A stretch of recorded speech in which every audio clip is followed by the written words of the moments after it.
Ok, estamos gravando a aula novamente. Novamente a gente reforça o tema. Quem tiver algum problema, por favor, se desconecte, para que não hajam questões aí futuras.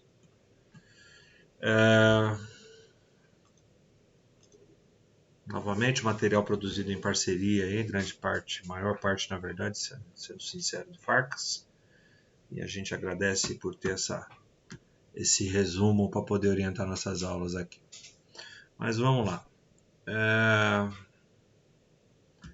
Nossa última aula falamos sobre DeviceNet, né? Rede digital, ponto multiponto, produtor consumidor, Fieldbus, IPCAN.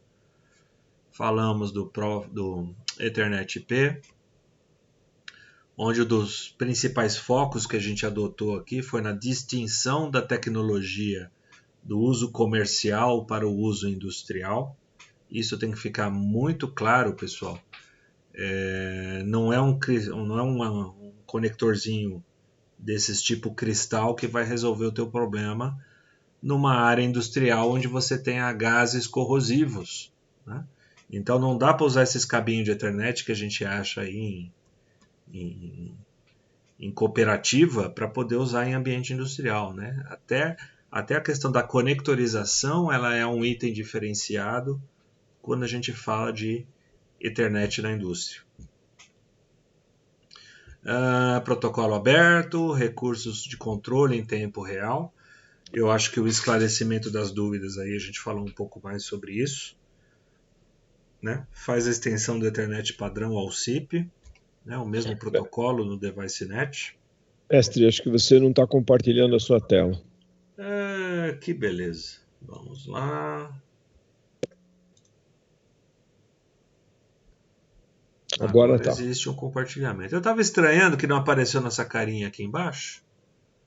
Agora tá. Mas só para deixar vocês tranquilos que nós não mostramos nada diferente. Vou colocar o Farcas aqui do ladinho. Ok. Né? Resumo da aula anterior. Falando do DeviceNet, aquilo que eu já comentei. Falando do Ethernet IP, que eu estava finalizando o comentário. O SIP do mesmo protocolo do DeviceNet. E falamos do HART, que também foi objeto de revisão na aula de hoje, agora há pouco. Então, antes da gente seguir adiante, eu preciso saber se existe aí alguma dúvida, algum comentário que alguém queira fazer sobre esses três protocolos.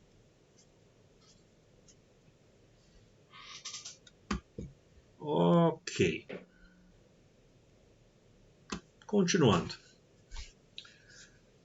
ModScan e ModSim. Nós montamos essa aula aqui exatamente para a apresentação de uma primeira ferramenta a vocês. Ferramenta essa de uso de mercado, tá? O ModSim e o ModScan são ferramentas de mercado muito utilizadas em aferição em campo, se a coisa está funcionando ou não, em novas instalações. São formas de você se comunicar, seja como um mestre na rede, né? O scan vem de scanner, vem de identificação, vem de saber o que é que está acontecendo, né? Na topologia mestre-escravo, quem que toma o controle das ações? O mestre. Quem é o mestre desses dois softwares? O ModScan. O ModScan ele é o software que define, olha, está na hora de fazer a leitura, está na hora de escrever determinado parâmetro, né? Então o ModScan ele faz o papel do mestre em situações de simulação, em situações de verificação de funcionamento. Ok, professor, se eu tenho um simulador do mestre, existe um simulador do escravo, né? É o ModSim. O ModSim vem de simulator, vem de fazer o seguinte, ele finge que é um equipamento analógico, ele finge que é um equipamento digital nessa rede que você está operando aí, nessa rede virtual. Quando que a gente usa cada um deles? O ModScan eu uso para saber se algum dos escravos que estão pendurados na rede estão funcionando corretamente ou não. E o ModSim? O ModSim eu uso para simular que eu tenho X escravos trabalhando corretamente e testar a minha supervisão. Testar a minha IHM, testar o meu CLP mestre que está fazendo o controle de determinada supervisão. Tá?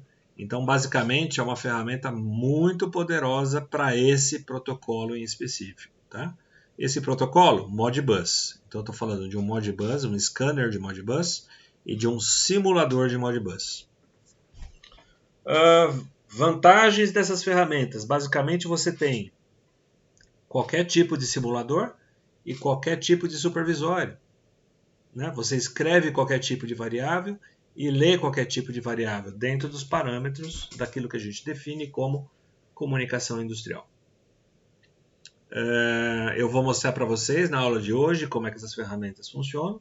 A gente vai fazer aí alguma aula prática no finalzinho aqui e a coisa deve dar certo aqui até o final da aula. Ok? Então vamos lá, ó. O ModSim, conforme a gente comentou, é utilizado para simular dados de um ou de mais dispositivos, ou seja, eu consigo simular vários equipamentos simultaneamente. Que tipo de equipamento? Né? Modbus do tipo escravo. Então o ModSim faz a simulação de dispositivos escravos. Ele pode gerar valores para leitura, simulando dispositivos de leitura de campo, ou ele pode receber parâmetros, simulando dispositivos de atuação no campo, de um software de supervisão. O que quer dizer isso daqui? Vamos tentar traduzir essa questão. Na indústria, o que me interessa? Não é fazer a leitura daquilo que está acontecendo? Não é fazer a leitura do que eu tenho de medição acontecendo naquele momento? Se eu tenho um processo térmico, eu tenho que fazer uma leitura de uma temperatura. Se eu tenho um processo pressurizado, eu tenho que saber qual é a pressão que está naquele sistema, naquele momento. Tá? Então eu posso simular dispositivos que o mestre pode ler. Eu posso simular que eu tenho uma temperatura de 100 graus Celsius. Eu posso simular que eu estou com uma vazão de 45 litros por segundo. Eu consigo fazer simulações de grandezas desse tipo. Essa é uma das funções. Qual que é a outra função? Eu posso simular, por exemplo, que eu tenho aquele inversor de frequência que eu estava comentando e que vai receber o meu parâmetro de 70%. Então, eu não preciso ter um inversor de frequência aqui na minha mesa para fazer com que essa escrita aconteça. Eu uso um simulador que vai receber esse parâmetro, que vai receber essa escrita. Através de quem? Do software de supervisão. Está muito etéreo? Vocês estão conseguindo entender o que eu estou falando ou não? Hein, senhores? Para mim está tudo bem, professor. Dá para entender, sim. Vocês ficam em silêncio muito tempo, vocês assustam a gente de vez em quando. Eu preciso desses feedback, entendeu? Então, ó, o ModSim pode ser conectado de forma serial, Fieldbus, a uma aplicação Modbus Master, ou conectado em múltiplas aplicações Master, clientes, em outra via de comunicação.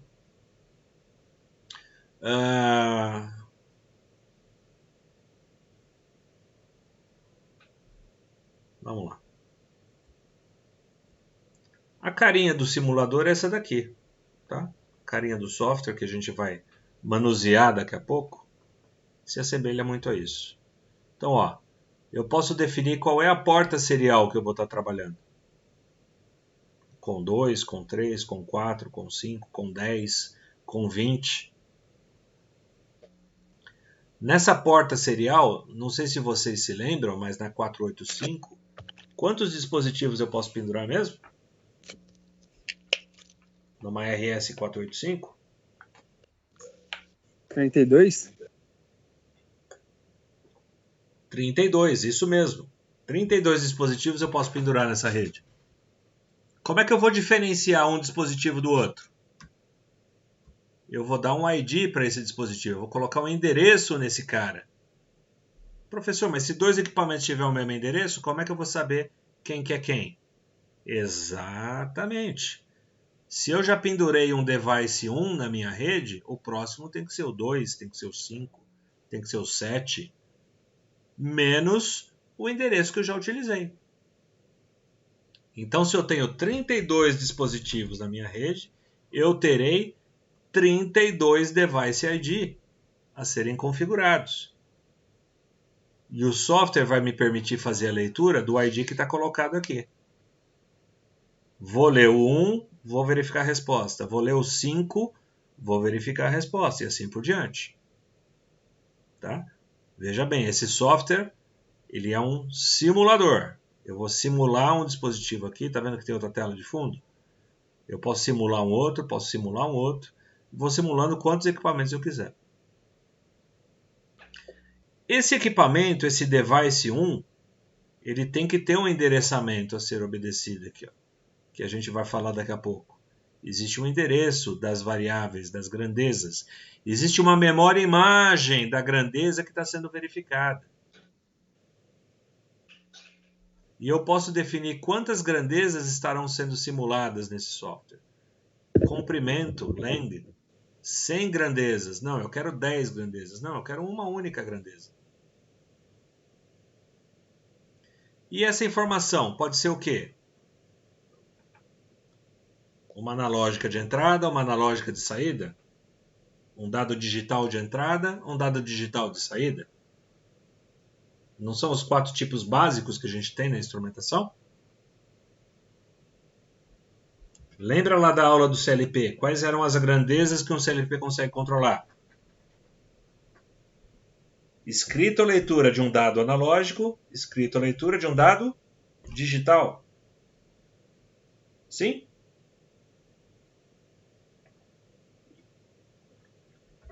Dependendo do tipo de variável que eu estou utilizando, eu uso um banco de dados aqui que a gente também vai falar daqui a pouco. Tá? Então, é uma carinha assim, ó, simplificada, sem muita frescura, mas que faz toda a diferença quando a gente está em campo. E o ModScan? O ModScan é a aplicação que vai fazer o quê? Vai fazer a operação ou vai simular como se fosse um dispositivo Modbus mestre em qualquer um dos modos de transmissão. Ele vai ser um mestre em ASCII, em RTU, ou até mesmo em Modbus TCP. O ModScan pode ser usado para acessar, ou interrogar, ou modificar dados contidos em um ou em mais dispositivos Modbus escravos. Quer dizer que o ModScan controla o ModSym? Exatamente. O ModScan, que é o mestre, controla os dispositivos escravos, que podem ser físicos existentes ou simplesmente na nossa casinha, aí, no ambiente controlado, eu posso ter o ModScan controlando o ModSym.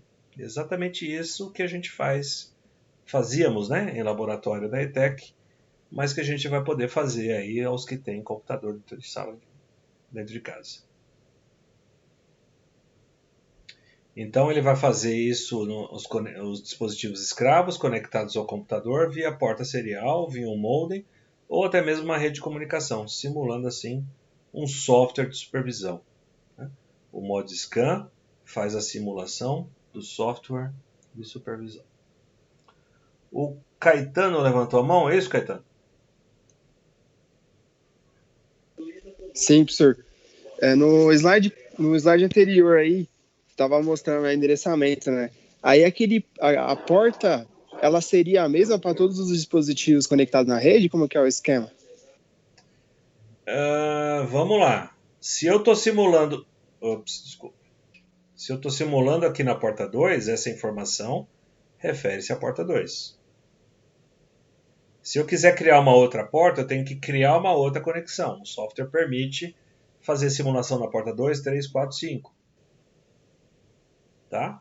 A questão é, fisicamente é viável isso? Se eu usar uma porta por produto? Não. Né?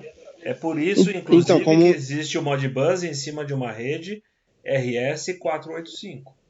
Quando que você vai usar uma segunda porta para interrogar dispositivos? Ou quando a quantidade de dados que você está arrancando do campo é muito grande, e aí essa rede começa a ficar lenta. Se essa rede estiver muito lenta, o que a gente faz? Racha na metade. Uma porta investiga a metade dos equipamentos, a outra porta investiga a outra metade. Tá? Mas eu tenho a liberdade de configurar nesse software quantos dispositivos eu quiser em cada uma das portas. Belezinha. Respondeu? Respondeu. Ok. Mais alguma dúvida, pessoal? Por enquanto não. Tá bom. Qualquer momento, vai levantando a mãozinha aí, a gente percebendo, a gente faz o stop e segue o assunto. Tudo bem, então, quando eu falar de ModScan, ele faz o papel do mestre da rede?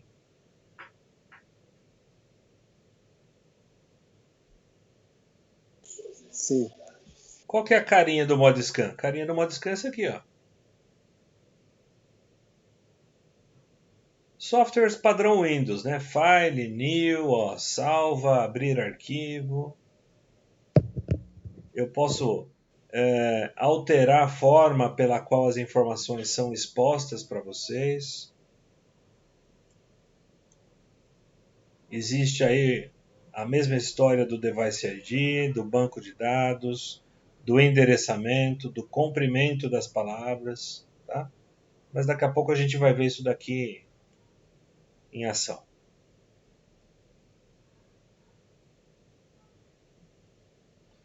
Dispositivos Modbus comunicam-se utilizando a técnica mestre-escravo, no qual permite que somente um dispositivo, ou seja, um mestre, possa iniciar as transações, chamadas de carries. Os outros dispositivos escravos respondem de acordo com o pedido do mestre, como a gente já reafirmou várias vezes na topologia mestre-escravo, ou de acordo com uma tarefa em questão. Como exemplo, um dispositivo escravo, uma válvula, um drive de rede ou um dispositivo de medição, que receba uma solicitação, processa a informação e envia o dado para o mestre. Então, o tempo todo o mestre está definindo o momento de enviar ou receber informações aos seus respectivos escravos. Tá? Se não tiver um mestre, não tem comunicação. Por mais que exista um escravo produzindo informação internamente, se o mestre não requisitar, não haverá comunicação. Tá claro isso?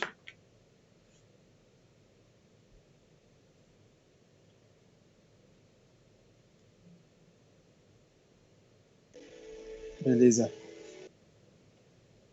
Acesso aos dados no Modbus. Os dados que podem ser acessados pelo Modbus são armazenados de forma geral em um dos 4 bancos de dados, ou também chamada de faixas de endereço. Uma delas, coils, que a gente também chama de bobina, entradas discretas, registradores holding vem de retentivos, e registradores de entrada. Tá? A, B, C, D. 4 bancos de dados. Esses bancos de dados definem o tipo e os direitos de acesso dos dados lá contidos. Os dispositivos escravos têm acesso direto a esses bancos de dados, que são hospedados localmente nos dispositivos. Isso quer dizer o quê? Um escravo pode ter bobinas sendo controladas por ele. Pode ter entradas discretas sendo controladas por ele. Pode ter registradores retentivos sendo controlados por ele, ou pode ter registradores de entrada sendo controlados pelos escravos. Por outro lado, o mestre Modbus precisa solicitar acesso a esse banco de dados, utilizando alguns códigos específicos, que a gente chama de códigos de função. Então, é meio que o seguinte, é uma rede ganha-ganha. A informação lá na ponta está com quem? Não está com o escravo? Né? O sensor de temperatura não é ligado ao escravo. O inversor de frequência não é um escravo. Ok? Quem tem acesso ao sensor? É o escravo. Quem tem a informação de campo? É o escravo. Só que o escravo, lembrem-se, não faz nada se não for requisitado pelo mestre. É o mestre que define, me entrega a leitura que você executou. É o mestre que define, olha, seta tal velocidade a tantos por cento. Então, é uma forma de você gerenciar essa rede de forma distribuída. Cada um com a sua responsabilidade. Mas vamos entender um pouquinho mais sobre esses códigos de função aqui. Só um apanhado básico para que vocês tenham a ideia daquilo que a gente está falando. As funções são de leitura de informações de um escravo. Pode ser uma escrita de informação num dispositivo escravo. Também pode ser um broadcasting. Lembra que a gente falou de unicast e broadcast? Lembra disso, senhores? O que é um broadcast? Broadcast é aquele sinal que é compartilhado, né? Por todos. Exatamente. Uma informação que, quando é colocada na rede, ela serve para todo mundo que está pendurado. Que pode ser a leitura ou uma escrita em todos os dispositivos escravos da rede. Então eu posso fazer essa requisição mestre-escravo com cada um dos escravos individualmente, ou eu posso mandar um único broadcast, que é uma instrução para que todos os escravos executem simultaneamente, ao mesmo tempo. Conforme o tipo de dados, eles podem ser bobinas de 1 bit, coil, que podem ser lidos ou escritos no escravo. Pode ser uma entrada de 1 bit, um input, que somente pode ser lido do escravo. Retentivos de 16 bits, holding, que podem ser lidos e escritos no escravo. E por fim, entrada de 16 bits, os inputs, que somente podem ser lidos do escravo.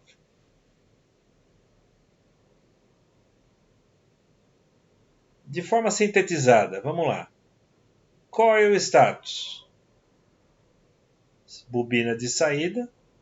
É uma informação do tipo bit. Posso ler e posso escrever. Input status. É um outro banco de dados, outro bloco de memória. São entradas discretas do tipo bit, que eu só consigo fazer leitura. Vamos fazer um pause aqui.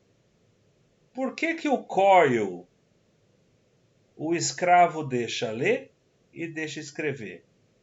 E o input status, o escravo só deixa fazer leitura? Alguém faz ideia? Por que existe essa distinção aqui?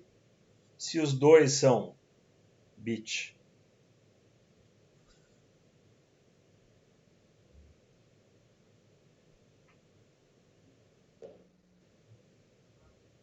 Alguma ideia, senhores? Tá, professor. Pense o seguinte, existe um escravo interligado a um dispositivo de campo, ok? Vamos imaginar que esse escravo está lendo um sensor do tipo termostato. Como é que funciona um termostato mesmo? Chegou na temperatura, ele fecha um contato? Tudo bem? Já viram o funcionamento de um termostato ou não?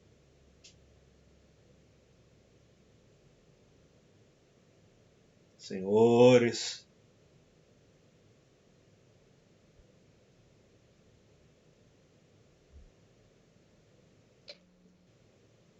Todo mundo tem um termostato dentro de casa, no mínimo um. Exemplos. Vamos lá. Geladeira. Geladeira tem um termostato. Por que o motor da geladeira liga e desliga? Ah, esfriou o suficiente. Desliga o motor. Ela começa a esquentar, esquentar, esquentar. Chegou na temperatura, putz, esquentou muito. Liga o motor. Então ele fica nesse liga, desliga o tempo todo. Ferro de passar roupa. Chegou na temperatura, o termostato abre o contato. Aí o ferro esfria, esfriou a determinada temperatura, fecha o contato de novo. Sensores de temperatura digital abrem ou fecham determinado contato? Sim ou não?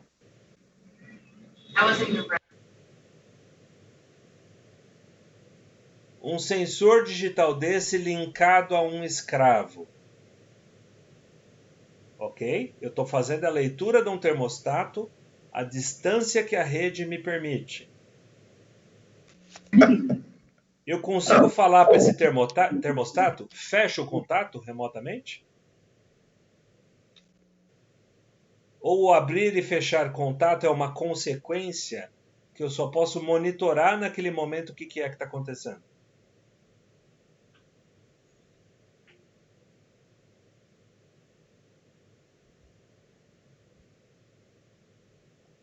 Se eu estou lendo um sensor, pessoal, eu estou lendo que o sensor está aberto. Eu consigo forçar uma leitura de que ele está fechado? Não faz sentido. Se eu estou lendo que ele está aberto, eu tenho que confiar nessa leitura, porque quem define se o sensor está aberto ou fechado é o campo. No caso do termostato, é a temperatura onde ele está inserido. Ele só vai fechar o contato quando a temperatura do lugar que ele está medindo permita que o contato seja fechado. O mestre não pode interferir nessa leitura. O que o mestre pode fazer é verificar se ele está aberto ou verificar se ele está fechado. Ok? É diferente de um contator. Eu posso ler se o contator está aberto ou não. Se a bobina foi energizada ou não. Ah, a bobina está desenergizada. Eu fiz a leitura. O mestre toma a decisão. Ligue a bobina do contator. O escravo vai obedecer. Vai ligar o contator à distância que a rede permitir. E aí o mestre vai fazer a leitura desse coil status de novo. E aí, bobina, você está ligada ou desligada? Ah, você mandou eu ligar, agora eu estou ligada. Então agora eu não faço nada. De forma resumida, o que eu quero dizer para vocês? Os blocos de memória que só permitem leitura fazem referência a qual tipo de dispositivo de campo?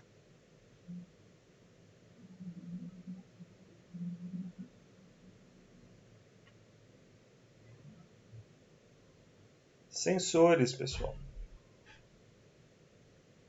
O bloco de memória que só permite leitura, esse escravo utiliza sensores interligados a ele. Os blocos de memória que permitem leitura, mas também permitem escrita, são os blocos de saída. São os blocos de atuação, são os blocos que vão fazer com que o processo funcione. Ligar, desligar uma válvula, ligar, desligar uma válvula, abrir ou fechar uma válvula proporcional. Isso vai ser feito através dos blocos de saída, através dos blocos que permitem leitura e que permitem escrita.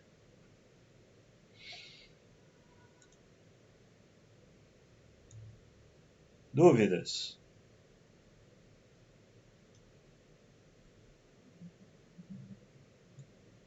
Tá claro isso?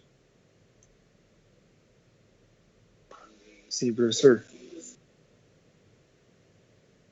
A gente vai fazer um ensaio daqui a pouco. Vamos lá. Serviços requisitados pelo mestre. Essa planilha ela é puramente informativa, tá?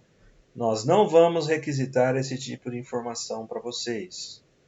Mas para quem tem curiosidade, quer conhecer um pouquinho mais a fundo como que esse negócio funciona, é algo semelhante a isso, tá? Então existe um código hexadecimal para cada uma das instruções possíveis